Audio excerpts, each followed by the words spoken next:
What is going on, guys, and welcome back to the channel. Today we're going to be getting back to work on our newest purchase. Right here behind me is our 2011 Chevy Colorado that we picked up at an auction nearby. We picked this thing up super cheap and they said that it had a bad engine. Now if you guys go back in the last video, you see us start to diagnose this thing and it'll cover why we're going to be pulling the engine out of this thing today. So we've got this thing here in the garage because it is freezing outside. So we're going to get to work on getting this engine ready to be pulled out. So let's get through the intro and jump right into today's video.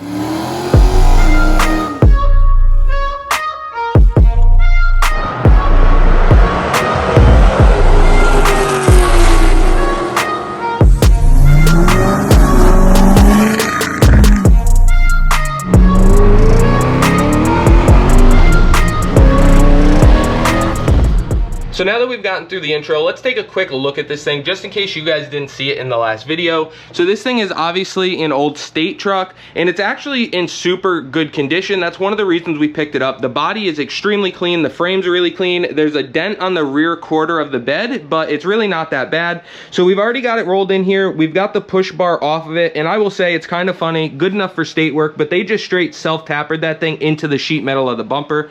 So a little surprised at that, but we've got the engine bay where we left it last time. If you guys seen the video, we pulled the plugs, checked a few things, and it came up with what we're gonna do today. So we're gonna start getting everything disassembled. We're gonna pull everything off so that we can get this thing ready to come out. I've never pulled one of these engines before. I've actually never messed with any of the Atlas series engines. This is the inline 5. I kind of wish it was a 4200, which would have been a cool little project, but we're gonna get to work on getting this inline 5 pulled out of here. So let's get some tools out and we'll get to work.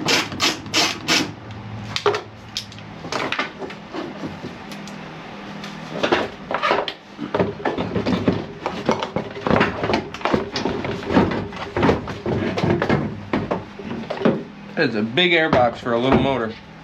Go ahead and throw this in the bed of the truck with the rest of the parts. We've got that big airbox out of the way, and I have to say there's a ton of room for a turbo right over here. We could make a turbo manifold so easy for this thing. Big old turbo right there.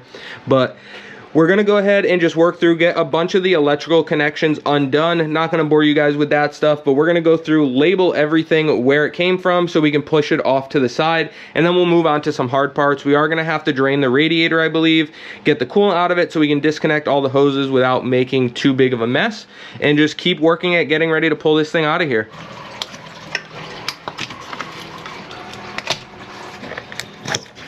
So it's got a safety on the map sensor that we need to push out, just like that, and this little blue piece will come out. And now we can push down on the retaining lock, and it'll come right off. Got a big portion of this harness coming out now. Still got a few more things that we need to undo, and then we can start moving on to hard parts.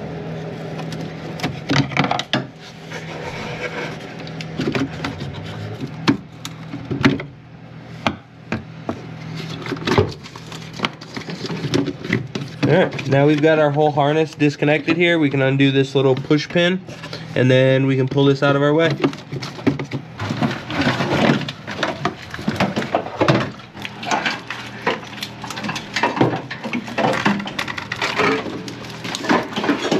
Alright.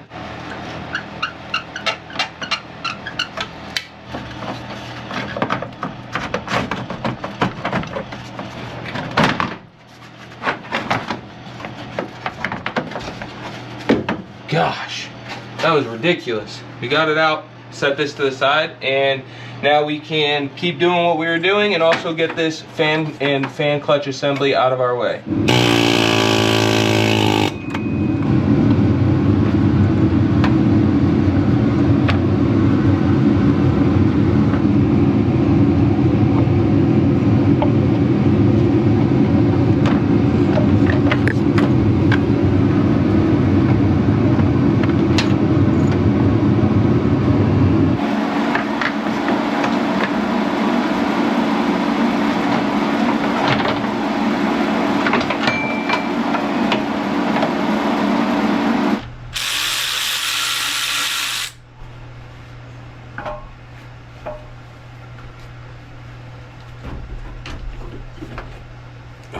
They really fit. like 10 pounds of stuff in a 5-pound bag. All right guys, so we've just kind of been plugging away, just trying to get some stuff done here. The whole harness is loose. As you guys can see, it's just chilling up here. We just threw it up there because we're about to call it quits for the night. But we've got pretty much the entire harness undone. As you guys seen, the alternator, the fan shroud, the clutch fan, all that stuff is out. We just undid the exhaust manifold. It's really tight down there, so I didn't bother showing you guys too much, but we're leaving the manifold on the engine. We just undid it where it goes into like the catalytic converter and the full exhaust. So we undid the 3 bolts there, all of the bell housing bolts, all that is pretty much set. We just left 2 in it for now. We also went right down here and loosened the motor mount bolts that are right there. Those are actually super easy. The nuts welded on the other side, so those actually loosened up really easy. But we've got this thing to a point where we are just about ready to pull this engine out. The only thing left that we have to do are the 2 bell housing bolts, 1 on each side, and then any other tiny miscellaneous things like the torque converter bolts. But we're gonna call it quits here for tonight. So it is the next day. We ended up calling it quits last night. We rolled this thing outside and we've got it back in here today. So we're gonna pick up right where we left off. So the last few things that we did was disconnect the exhaust, so that's just hanging under there. We also got all but 2 of the bell housing bolts undone, the motor mounts are undone, and 99% of the wiring is disconnected. So first thing we're gonna do today is pull the hood off of it, get that right out of our way, and then we can start undoing the torque converter bolts and our last 2 bell housing bolts, pull the motor mount bolts all the way out, and we should be just about ready to yank this thing out. So let's get it up on stands, get the hood off it, and get back to work. This is using your head.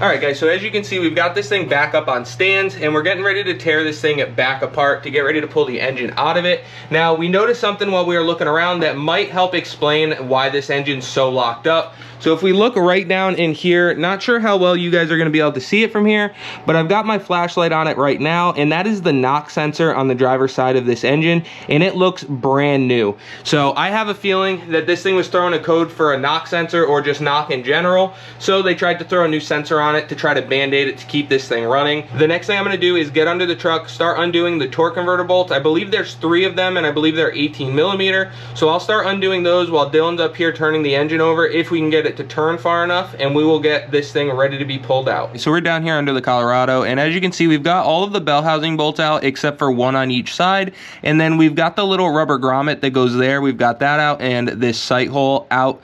Now, to get these torque converter bolts out, you need a funky offset wrench.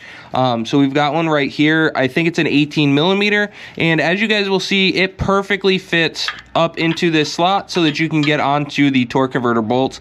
There's going to be 3 of them, so we're going to have Dylan try to turn this locked up engine over so that we can get on each one. We'll pop them free, get all of those bolts out, undo our last 2 bell housing bolts, and finally get ready to pull this thing out.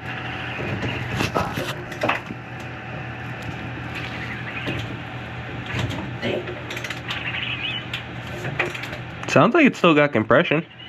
Yeah, hear it up here.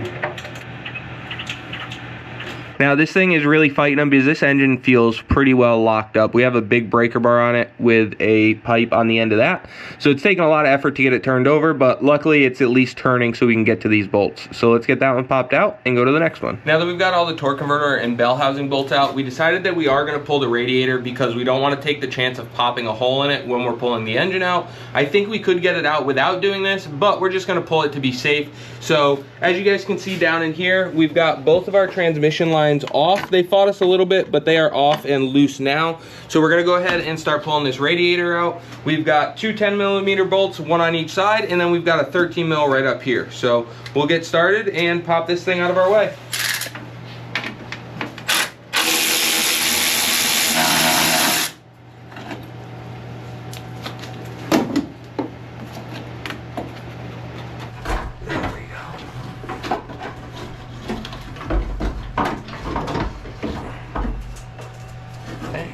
This thing is snaked in there.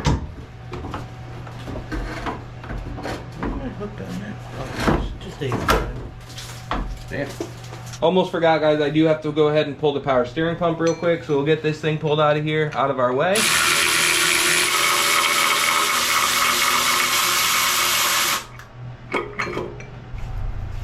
So we're gonna leave that loosely just chilling here, and we'll try to pull the engine out from around it so we don't have to undo our lines.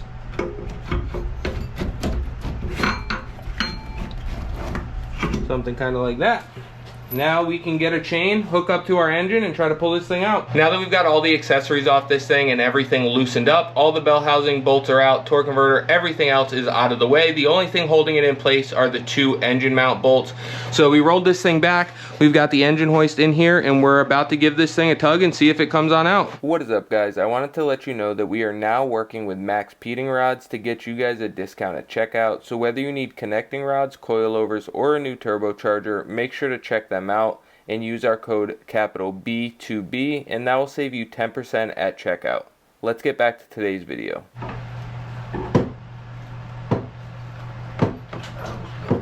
There's something.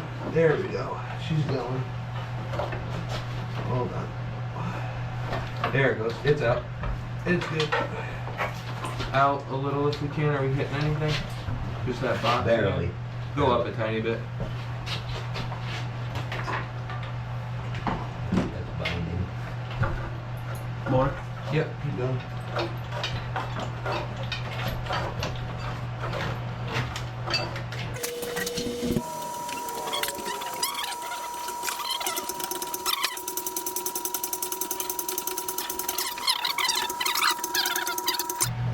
Actually, if we clear here, we can swing it sideways.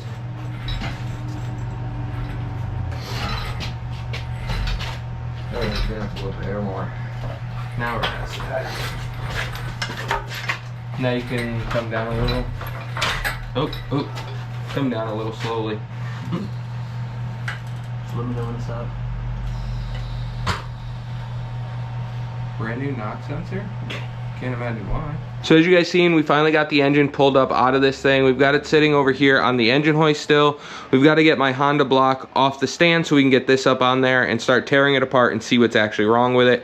But for now, what we're gonna do is we're just gonna throw the hood back on here, roll this thing outside out of the way so that we can work on the engine with a little bit more free space in here. So let's get this thing rolled outside and get to work on the engine. Now that we've got this thing on the engine stand, I'm gonna go ahead and pull the oil pan off, but we don't wanna flip it over because if there's any junk in the pan, I'd like it to stay in the pan. So we're gonna zap it off just like this, take the pan off, and then we can flip it over and see what's going on.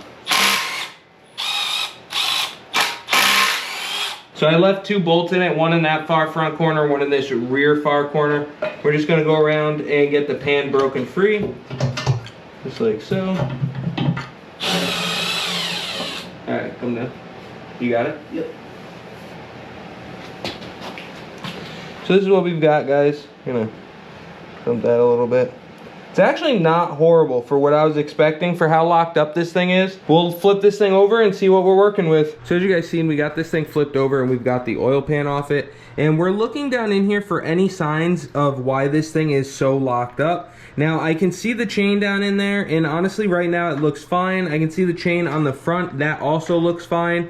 It sounds like there's a noise coming from the crankshaft here, but everything looks really good from the outside. I don't see anything that looks extremely like bluish or burnt, like it got really hot. And I also don't see any bearings completely sticking out of rod caps or main bearings like we did when we took the Honda engine apart with the spun bearing. So what we're gonna do now is we're gonna get that oil pickup tube out of here. We're gonna start undoing this girdle and start checking some bearings, maybe check some rod bearings, and then decide what we wanna do from there.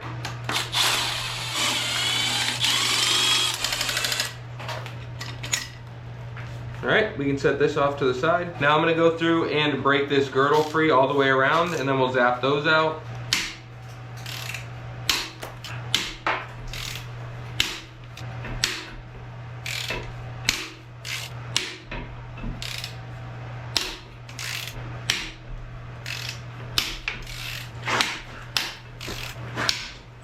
People weren't joking when they said that all the bolts on these Atlas motors are extremely tight and sound like they're breaking.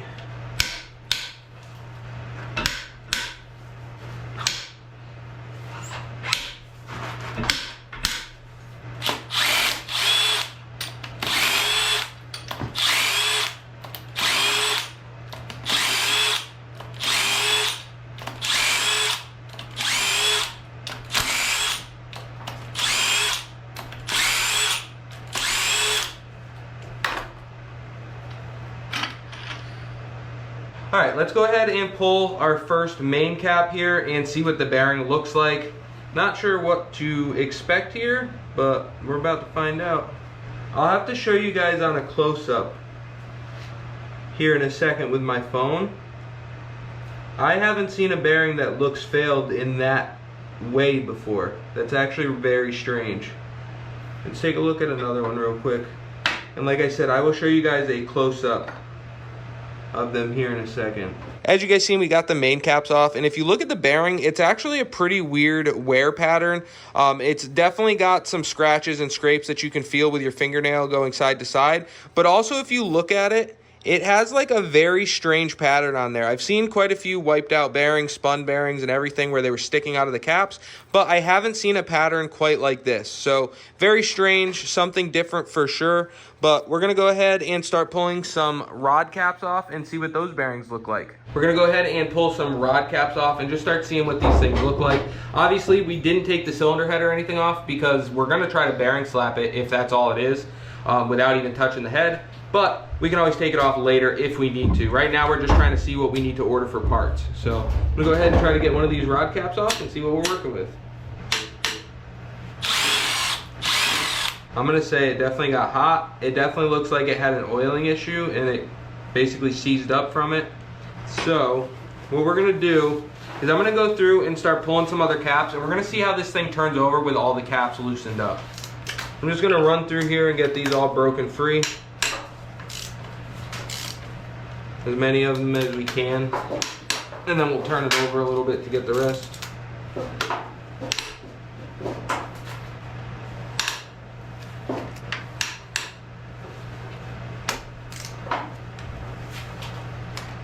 That one seemed loose. Yeah, I was just gonna say that one did seem looser. That one not as tight, but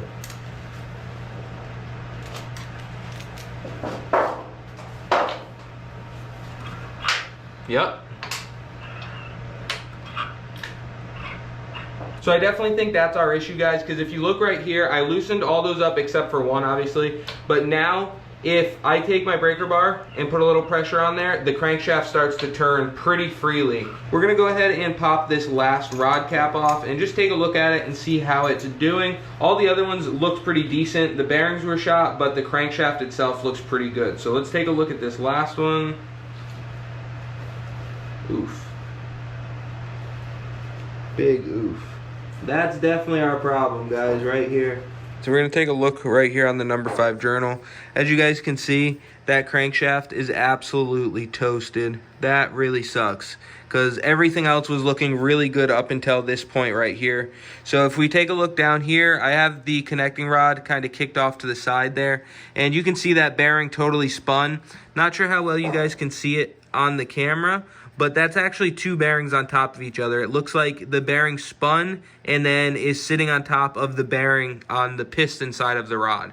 So that really sucks. I was really hoping we'd be able to fix this thing up, bearing slap it, and throw it back together, but it's not really looking that way. So we're gonna have to kind of weigh our options here and see what we wanna do. If we wanna get a crankshaft, a connecting rod, and some bearings, or if we're gonna try to track down another engine. All right, guys, so as you've seen, the number 5 connecting rod bearing is completely smoked, and it did a good job at taking out the crankshaft. Now, if you guys know anything about these 5-cylinder engines, you know that that's pretty much the number 1 cause of death. They had a major oil starvation issue with these engines, and it killed a lot of these things, which happens to be the case on ours. So we've got some decisions to be made if we want to try to track down a crankshaft and connecting rod, if we want to try to find a good running 3.7 that we can just bearing slap and be good to go and fix the oiling issue. There is a kit out there to try to help that. So we might go that route. I'd rather not go the LS route just because I feel like everybody does that, and I feel like a built-up i5 would be kind of cool. So I'll let you guys know in the next video what we decide to do with this truck. But as always, I appreciate you guys for checking out the channel. Don't forget to like, comment, subscribe, ring that bell, and check us out on all of our other social media platforms: Facebook, TikTok, and Bought to Build Official on Instagram. And we will catch you on the next one.